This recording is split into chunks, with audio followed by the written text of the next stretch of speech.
கட்சிக்காரங்க கூடுனதில 40 பேர் இறந்துட்டாங்க. உண்மையிலே அது ரொம்ப ஒரு வருந்தத்தக்கது. ரொம்ப, ரொம்ப வருந்தத்தக்கது. நான் இன்னைக்கு ஒரு செய்தி கேட்டேன்.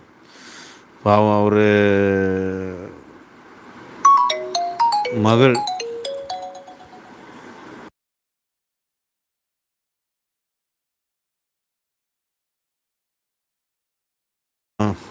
மிகவும் வருந்தத்தக்கது. எனக்கு அது சகிக்க முடியல. அந்த செய்தியெல்லாம் கேட்கும்போது எனக்கு ரொம்ப மனசு கஷ்டமா இருந்தது.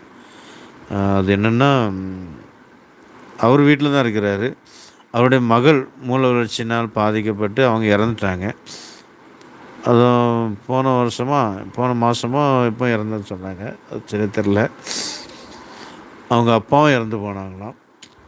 இதே மாசம் தானே அவங்க அப்பா இறந்தது போன வருஷம். இப்போ எத்தன மாசமோ இறந்துட்டாங்க 2வது.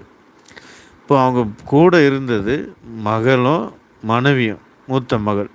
மூத்த மகளுக்கு எப்படியும் 14, 15 வயசு நல்ல பாவம் செல்ல முகமா இருக்கு. பிள்ளைகள் முகத்த பாவம் தகப்பனுக்கு எவ்வளோ வேதனை இருக்குங்க. மனைவியும் போயிட்டாங்க.